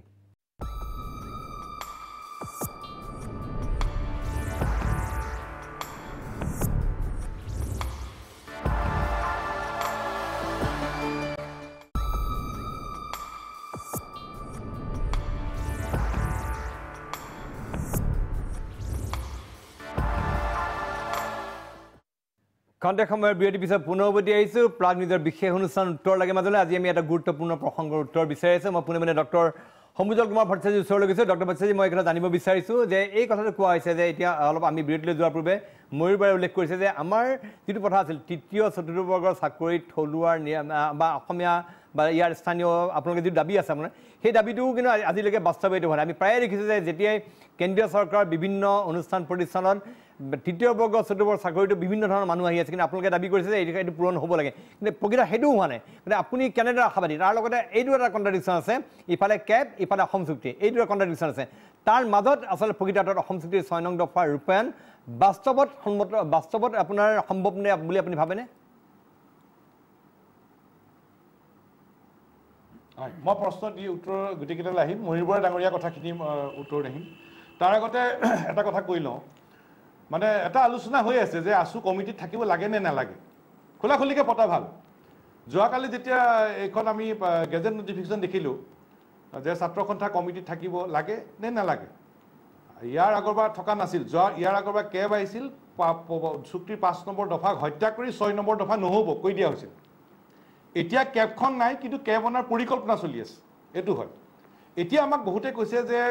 এইটো সোমাই গ'লে ভাল হ'ব নে বেয়া হ'ব কোনোবাই কৈছে যে সোমাই গ'লে তাত আকৌ জালত ফচিবা নেকি আৰু এছামে কৈছে নহয় ভিতৰত সোমাই যুঁজি আদায় কৰিবলৈ চেষ্টা কৰিব লাগে গতিকে মই আপোনাক খোলাখুলিকৈ কওঁ যে ভিতৰত থাকি যুঁজি আমি আদায় কৰিবলৈ চেষ্টা কৰিম এক চুলিৰ মানুহ ইফাল সিফাল নকৰাকৈ আৰু এইটো আন্দোলনৰ এটা পাৰ্ট হিচাপে ল'ম ৰাজপথৰ আন্দোলন যেনেকৈ কৰিছোঁ কমিটিত সোমায়ো আমি আদায় কৰাৰ এটা আন্দোলনৰ এটা অন্যতম পাৰ্ট হিচাপে ল'ম এই কথাটো আপোনাক খোলাখুলিকৈ কৈ থলোঁ ৰক্ষা কৱচৰ সম্পৰ্কত চুলিৰ মানুহ ইফাল সিফাল নহয় দ্বিতীয় কথা ৰক্ষা কৱচৰ প্ৰথম কথাটোৱেই ৰক্ষা কৱচৰ চুক্তি উলংঘা কৰাৰ কথা আমি নেমানো 3 নম্বৰ কথা হ'ল যে অতি ফুকন ডাঙৰীয়া অতি স্পষ্টকৈ কৈছে যে দীৰ্ঘদিন ধৰি কি চলি আছে অসমীয়া শব্দটোলৈ খেল খেলি আছিল ইমান দিন দিল্লীয়ে অসমীয়া শব্দটোৰ অজুহাততে ৰক্ষা কৱচ দিব খোজা নাছিল কিন্তু কথাটো মীমাংসা হৈ গ'ল প্ৰথমবাৰ মীমাংসা আছিল 2000 চনৰ 10 এপ্ৰিল তাৰিখে পিল্লাই ডাঙৰীয়াৰ অধ্যক্ষতাত এই সম্পৰ্কত মীমাংসা ওলাইছিল মাইনুছ আছে মোৰ তাত তাৰপিছত যেতিয়া প্ৰণৱ গগৈ ডাঙৰীয়া আহিল কমিটি প্ৰণৱ গগৈ ডাঙৰীয়া কমিটি আমাৰ লগত কথা বতৰা পাতিছে আমি আছুৰৰ 30টা সংগঠনে একেলগে বহুত কথা পাতিছোঁ জনগোষ্ঠীয় সংগঠনবিলাকে কৈছে যে খিলঞ্জীয়া শব্দটো থাকিব লাগে অসমীয়া শব্দটো থাকিব লাগে ফুকন ডাঙৰীয়া উচিতভাৱে কৈছে আৰু তেতিয়া আমি সকলোৱে কথা বতৰা পাতিছোঁ এটা অসমৰ সমাজ জীৱনৰ কাৰণে ইতিবাচক কথা জনগোষ্ঠীয় সংগঠনবিলাকেও কৈছে যে নহয় খিলঞ্জীয়াও থাকক অসমীয়া শব্দটো থাকক সেইধৰণে এটা আমি আগবাঢ়িব লাগে তেতিয়া ঠিক হ'ল যে খিলঞ্জীয়া খিলঞ্জীয়া অসমীয়া মানুহক এই ৰক্ষা কৱচ দিব লাগে আসন সংৰক্ষণ দিব লাগে চুক্তি মৰ্মে জনজাতীয় সাহিত্য সভাবিলাকে আৰু অলপ ক্লিয়াৰ কৰি আহিলে তেওঁলোকে ক'লে যে খিলঞ্জীয়া জনজাতি আৰু খিলঞ্জীয়া অসমীয়াক দিব লাগে অৰ্থাৎ এতিয়া আমি এটা কথা মীমাংসা হৈ আছে দিল্লীয়ে আমাৰ জনজাতি খিলঞ্জীয়া জনগোষ্ঠীসমূহৰ মাজত বিভাজন চলাই আছিল ইমান দিন এতিয়া সেই বিভাজনৰ ৰাজনীতি গ'ল এতিয়া আমি খিলঞ্জীয়া জনগোষ্ঠীসমূহ এই বিষয়ত আমি একমত এইটো সমাজ জীৱনৰ কাৰণে ইতিবাচক দিশ আৰু দিল্লীৰ বিভাজনৰ বিৰুদ্ধে এটা শক্তিশালী স্থিতি গতিকে মই এই কথাটো আপোনালোকক জনাই থলোঁ আন এটা কথা আজি আপোনালোকৰ এটা ডেভেলপমেণ্ট জনাই থওঁ খিলঞ্জীয়া জনজাতীয় সাহিত্য সভাসমূহে আজি ৰাজহুৱাভাৱে এটা বিবৃতি দি কৈছে যে জনজাতীয় লোকৰ প্ৰতিনিধি কমিটিত নাই এখন কিহৰ খিলঞ্জীয়া মানুহৰ কেনেধৰণৰ ৰক্ষা কৱচ মই তেখেত খিলঞ্জীয়া জনজাতীয় সাহিত্য সভাৰ যিটো অনুভৱ যিটো অনুভূতি মই সন্মান জনাইছোঁ আৰু সমৰ্থন দিছোঁ আৰু তেখেতসকলৰ লগত আমি একেলগে কাম কৰিছোঁ একেলগে যাম এতিয়া আহিলোঁ আপোনাৰ প্ৰশ্নটোলৈ প্ৰশ্নটো হ'ল যে দিল্লীয়ে আমাক নিদিবৰ কাৰণে ইমান দিন কামটো কৰি আছে আৰু সেইকাৰণে কৈছে যে কমিটিত সোমাই যুঁজি আদায় কৰিবলৈ চেষ্টা কৰিম দেখা যাওক আৰু কমিটিত বাকীখিনি মানুহ অসমীয়া মানুহ গতিকে সেই কমিটিৰ সদস্যসকলে অসমীয়া মন এটা লৈ ছাত্ৰ সন্থাৰ পৰামৰ্শসমূহৰ প্ৰতি ইতিবাচক সঁহাৰি জনাই নে নজনাই সেই কথাটো বৰ লক্ষণীয় হ'ব আৰু যদি সঁচাকৈ অসমীয়া মানুহৰ মন হয় তেতিয়াহ'লে ছাত্ৰ সন্থাৰ পৰামৰ্শবিলাকত পূৰ্ণ সমৰ্থন দিব বুলি আমি আশা কৰি আছোঁ যদি অসমীয়া মন আছে আৰু দ্বিতীয় কথাটো হ'ল যে দিল্লীয়ে কিবা দিবই বুলি নহয় দিল্লীৰ পৰা আদায় কৰিবৰ কাৰণে কৌশল লৈ আগবাঢ়িব লাগিব মই সেইকাৰণে বাৰম্বাৰ কৈ আছোঁ যে আন্দোলন এটা পাৰ্ট হিচাপে চুক্তি স্বাক্ষৰকাৰী হিচাপে গোটেই বিষয়টো আগুৱাই নিবলৈ আমি চেষ্টা কৰিম কেব আনিলে চুক্তি উলংঘা হ'ব নেমানো আমি স্পষ্ট কথা সেই মুহূৰ্তলৈকে আমি নৰওঁ মই আপোনাক খোলাখুলি ক'লোঁ চুক্তি উলংঘা কৰাৰ কথা নেমানো আগতেও মনা নাই এতিয়াও নামানো আৰু এতিয়া তেওঁলোকে এটা আমাৰ সন্মুখত বল দিছে যে কেব এতিয়া নাই অনা নাই এতিয়া ৰক্ষা কৱচ দিব খুজিছে আগতে ক্লজ 5 হত্যা কৰি ক্লজ 6 এতিয়া বুট কৰোঁ ভাবিছে যে 6 নম্বৰটো দি দিওঁ দি পেলাই আকৌ কেব আনিম নেকি নহ'ব চুক্তি উলংঘা কৰাৰ কথা আমি নেমানো এই কথাটো মই বাৰম্বাৰ আপোনালোকক কৈ থলোঁ টাৰ্মছ অফ ৰেফাৰেঞ্চৰ কথা আহিছে মই দুটা কথা কৈ থওঁ আপোনাৰ মণিৰ বৰা ডাঙৰীয়াই যিটো কথা কৈছে চাকৰি বাকৰি কথাটো আপুনি টাৰ্মছ অফ ৰেফাৰেঞ্চ চাওক আমি অতদিনে অসমৰ মানুহে কৈ আছো কি কৈছো যে ৰেলকে ধৰি চেণ্ট্ৰেল সেমি চেণ্ট্ৰেল সকলো কাৰ্যালয়ত আমাৰ থলুৱা নিবনুৱা যুৱক যুৱতী চাকৰি যোগ্য নিবনুৱা চাকৰি দিব লাগিব সিডি দিব লাগিব টাৰ্মছ অফ ৰেফাৰেন্সত সেই শব্দটো নাই টাৰ্মছ অফ ৰেফাৰেন্সত অসমৰ চৰকাৰৰ চাকৰিকেইটা সংৰক্ষণৰ কথা আছে আমি দেখি আছো এইবোৰ নেমানো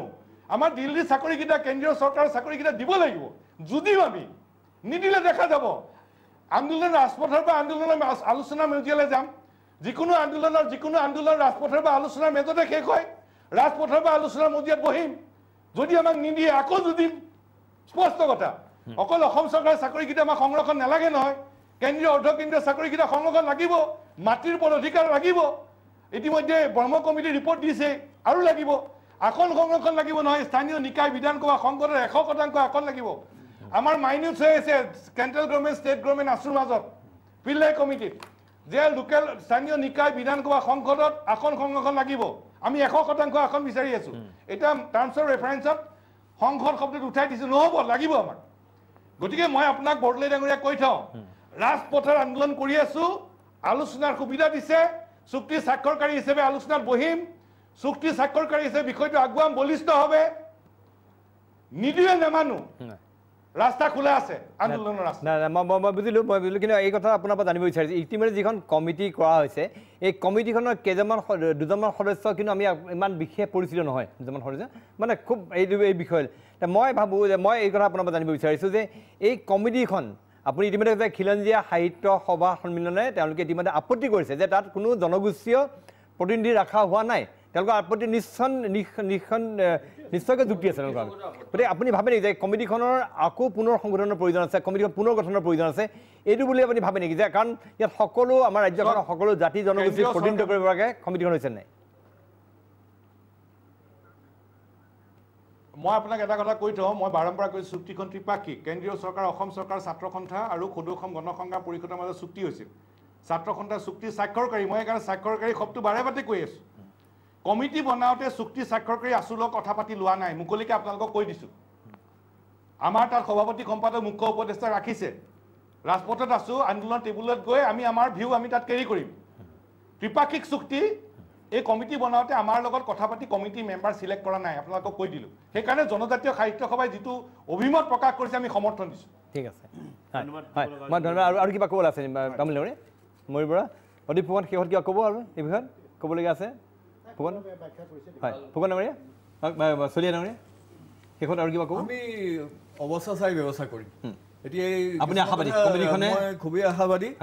আৰু এটা কথা যিটো কথা ওলাইছে সমুজ্জ্বল ভট্টাচাৰ্যই যিটো কথা আঙুলিয়াই দিছে যে ইয়াত কোনো জনজাতীয় লোকক ইয়াত কমিটিত অন্তৰ্ভুক্ত কৰা নাই কমিটিখন পৰিৱৰ্তন ঘটাওক এইটো এক্সেলেণ্ট কমিটি বৈঠক কৰিলে আপোনালোকে এইবিলাক দাবী উত্থাপন কৰিব মই ধন্যবাদ জ্ঞাপন কৰিছোঁ সমুজ্জ্বল কুমাৰ ভট্টাচাৰ্যক তেওঁ স্পষ্টভাৱে গোটেই কথাখিনি কৈছে আৰু আশা কৰিম যে কেবক বাদ দি পেলাই যাতে এই আমাৰ যিটো 6 আছে সেইটো মতে যাতে হয় সাংবিধানিক সুৰক্ষা হয় কেব বাদ দিব লাগিব তাৰপিছত আমাৰ সাংবিধানিক সুৰক্ষা অসমীয়াৰ স্বাৰ্থ সুৰক্ষিত কৰিবৰ কাৰণে চেষ্টা চলাব লাগে অসমৰ মানুহে যাতে বিশ্বাস কৰে কমিটিখনক বা তেওঁলোকে এটা কথা স্পষ্ট কৰক যে যিটো সিদ্ধান্ত লৈছিলে নাগৰিকত্ব আইন সংশোধন কৰি পেলাই গোটেই ব্যৱস্থা কেন্দ্ৰীয় চৰকাৰে নকৰে বুলি ঘোষণা কৰক তেতিয়া অসমৰ মানুহে বিশ্বাস কৰিব যে এই গোটেই ঠিক আছে আমি শেষত আমি এইটো আশা কৰিলোঁ আমি আশা এইটোৱে কৰিলোঁ যে আচলতে প্ৰকৃতাৰ্থ আজি সুদীৰ্ঘ দিন ধৰি প্ৰায় 34 বছৰ হ'বৰ হ'ল এতিয়ালৈকে আজি কুপতি অসম চুক্তিখন আচলতে বহুখিনি ক্ষেত্ৰত আজিও কাকতৰ পাততে আবদ্ধ থাকিলে গতিকে এইবাৰ প্ৰকৃতাৰ্থ কাম হওক এইবাৰ প্ৰকৃতাৰ্থ অসমীয়াৰ যিটো কথা কৈছে সাংবিধানিক সুৰক্ষা কবচৰ যিটো কথা কৈ আছে সেয়া প্ৰকৃতাৰ্থ বাস্তৱায়িত হওক এই কামনা কৰিলোঁ আৰু ডক্টৰ সমুজ্জ্বল কুমাৰ ভট্টাচাৰ্য আৰু সুমন্ত চলিয়াৰ পৰা তেওঁলোকৰ আৰু আমি ইতিবাচক ভূমিকা আমি আশা কৰিম এই কামনাৰে আজি এই আলোচনা অংশলৈ সকলোকে ধন্যবাদ জ্ঞাপন কৰি আমাৰ এই বিশেষ অনুষ্ঠান উত্তৰ লাগে ইয়াতে সামৰণি মাৰিছোঁ